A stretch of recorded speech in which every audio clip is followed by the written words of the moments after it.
Libro 3. El Rey Siervo, de Marion Zimmer Bradley. Capítulo 4. Me sentiría más seguro, y creo que mi señor el rey lo preferiría, si Lancelot estuviese aquí para cabalgar contigo, dijo Kay gravemente. En Pentecostés, ese hombre blandió el acero en este salón ante el rey y no aguardó la justicia.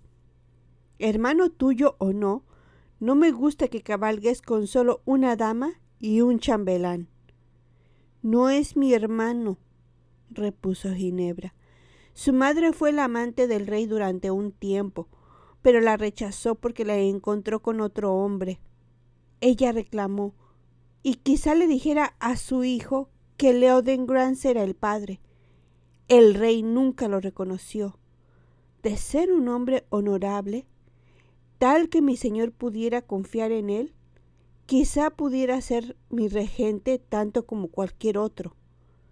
Mas no le dejaré sacar provecho de semejante mentira. ¿Te confiarás en sus manos?, preguntó Morgana apaciblemente. Ginebra miró a Kay y a Morgana, moviendo la cabeza. ¿Por qué parecía Morgana tan calma y despreocupada? ¿Es que nunca temía nada? ¿Es que nunca había emoción alguna tras ese frío e impenetrable rostro?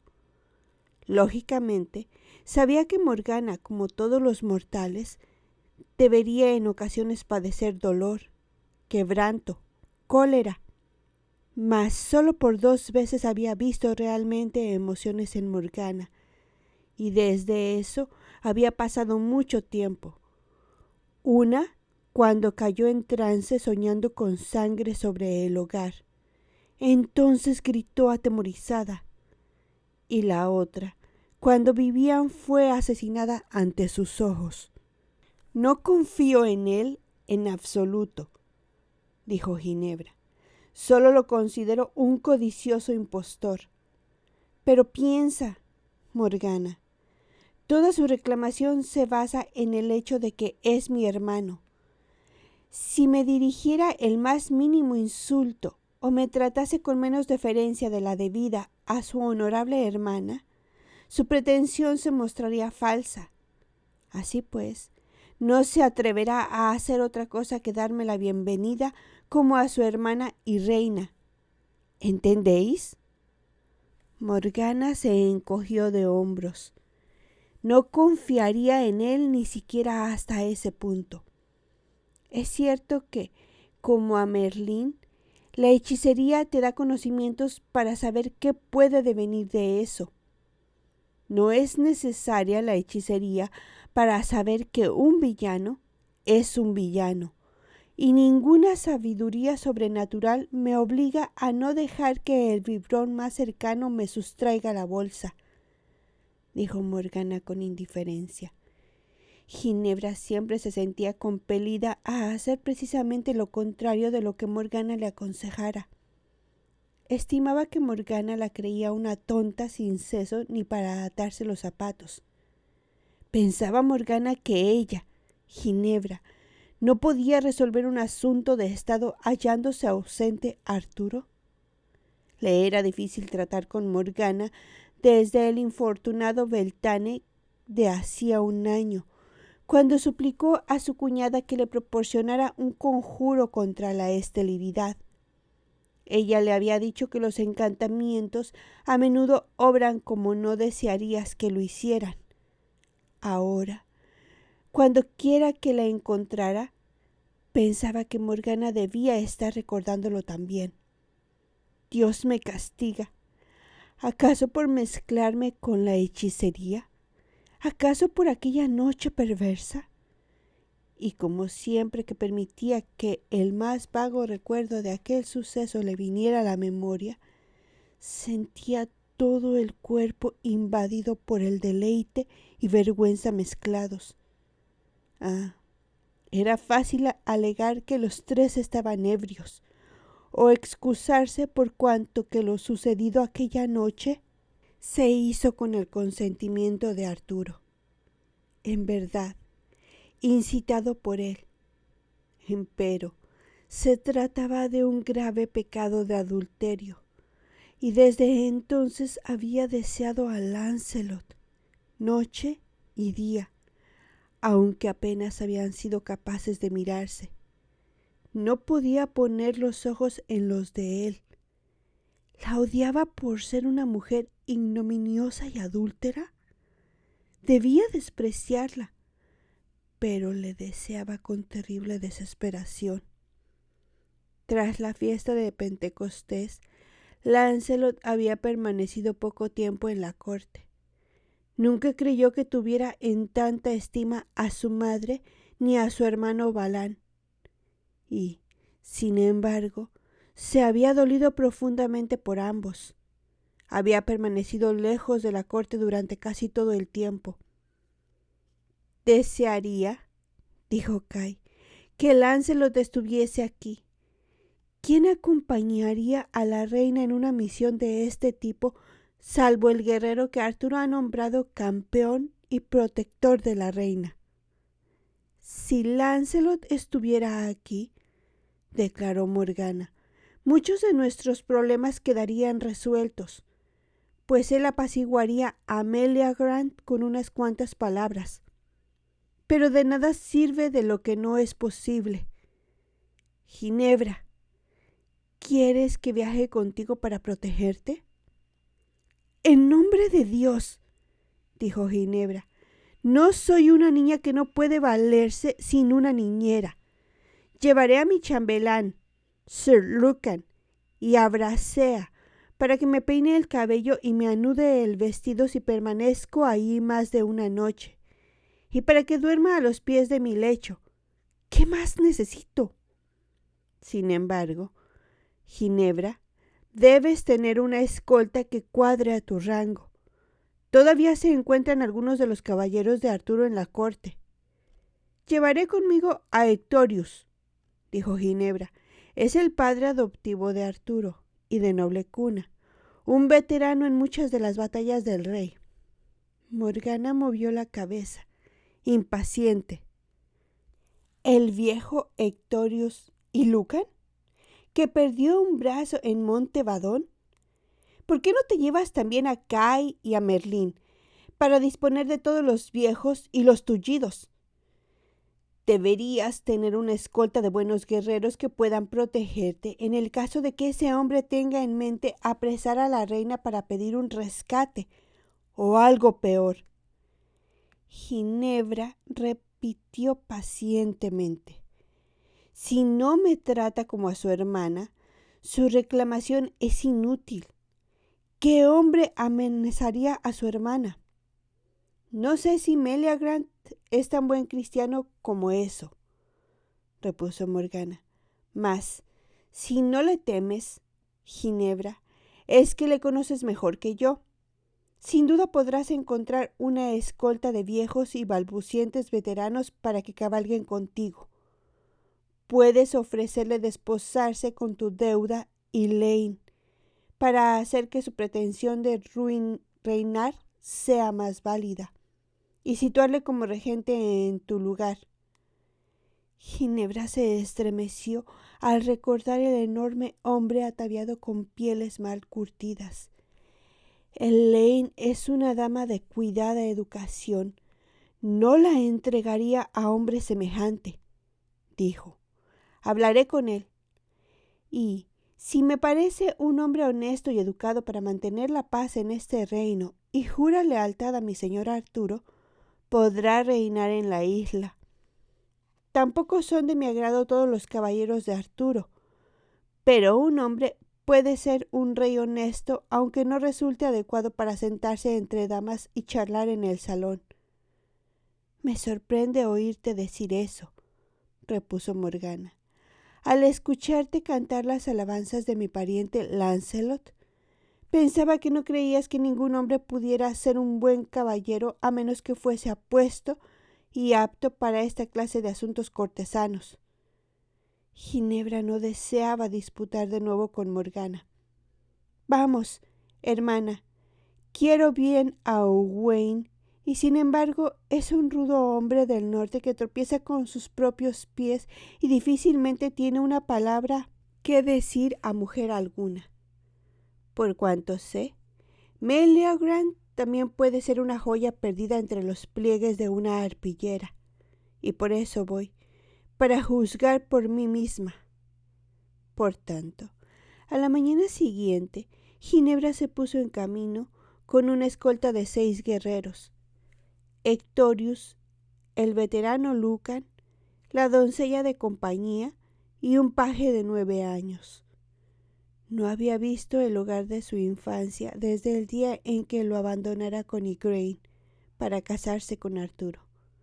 No se encontraba lejos, a varias leguas bajando la colina y hacia las márgenes del lago, las cuales en aquella estación se tornaban en pantanosas marismas, con el ganado pastando en los campos estivales y la lozana hierba colmada de margaritas, dientes de león y primaveras. 2 barcas estaban esperando en la orilla, engalanadas con los estandartes de su padre. Era una arrogancia que Meleagran se permitiera aquellas licencias, pero, después de todo, era posible que creyera verdaderamente ser el heredero de Leodengrance. Incluso podría resultar cierto. Tal vez su padre había mentido sobre ello. Había arribado a aquellas mismas orillas con rumbo a Caerleón hacía tantos años. Cuán joven era y cuán inocente. Lancelot iba a su lado, mas el destino la había entregado a Arturo. Dios sabía que había procurado ser una buena esposa para él, aunque le hubiesen sido negados los hijos, y la angustia volvió a invadirla cuando miró hacia los botes que aguardaban. ¿Era posible dar a un marido 3 o 5 o 7 hijos y que un año de plagas o viruela o fiebres de garganta y todos perecieran? Tales cosas habían sucedido. Su madre alumbró 4 hijos, mas ninguno de ellos vivió hasta los 5 años, y la hija de Alienar había muerto con ella. Morgana había tenido un hijo del maligno dios de las brujas, y por cuanto sabía, ese hijo vivía y medraba, mientras que ella, una fiel esposa cristiana, no podía tener hijo alguno, y pronto sería demasiado vieja. El mismo Meleagran se hallaba en la orilla, inclinándose, dando la bienvenida a su honorable hermana, haciendo señas para que se dirigiese a su bote, el más pequeño de los 2. Ginebra nunca supo posteriormente cómo se vio separada de toda la escolta, a excepción del pequeño paje. Los sirvientes de mi señora pueden ir en la otra barca. Yo te escoltaré, dijo Meleagran, tomándola del brazo con una familiaridad que no fue de su agrado. Pero, después de todo, debía conducirse con diplomacia y no enfurecerle. En el último momento, sintió una súbita oleada de pánico y le hizo un ademán a Hectorius. «Tendré a mi chambelán conmigo», insistió, y Meleagran mostró una sonrisa, pero su enorme y tosca cara enrojeció. «Como desee mi hermana y reina», dijo, dejando que Hectorius y Lucan subieran con ella al bote más pequeño. Se empeñó él en extender una manta para que se sentara encima, y los remeros se adentraron en el lago. Era poco profundo, y crecían en él los cañaverales. En algunas estaciones del año aquella parte se secaba. De pronto, cuando Meleagran se sentó a su lado, Ginebra sintió que su viejo terror la asaltaba. Notó una gran opresión en el estómago y por un instante creyó que iba a vomitar. Se aferró al asiento con ambas manos. Meleagran estaba demasiado cerca de ella. Se alejó tanto como las dimensiones del asiento le permitieron. Se hubiera sentido más cómoda de estar junto a Hectorius. Su presencia era serena y paternal. Observó la gran hacha que Meleagran portaba en el cinto. Era igual a la que dejara junto al trono, la que Balin cogió para asesinar a Vivian. Meleagran se inclinó tanto sobre ella que su pesado aliento le produjo mareo. ¿Se encuentra mal mi hermana? Seguramente el movimiento de la barca no te molesta. Esto está tan en calma, dijo. Se apartó de él, luchando por controlarse. Se hallaba sola, a excepción de los dos ancianos y el paje, en el centro del lago, con nada a su alrededor excepto cañaverales, agua y el rojizo horizonte. ¿Por qué había ido? ¿Por qué no estaba en el amurallado jardín de su casa en Camelot?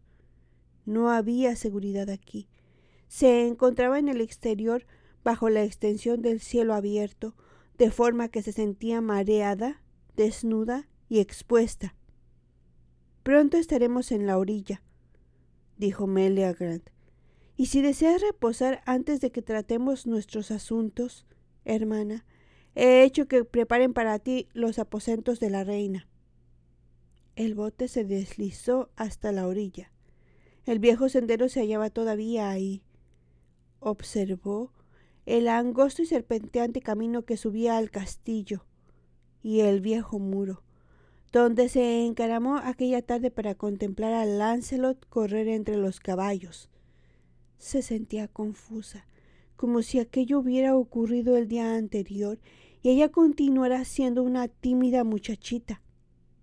Disimuladamente alargó la mano para palpar el muro, notándolo firme y sólido, y atravesó la puerta, aliviada.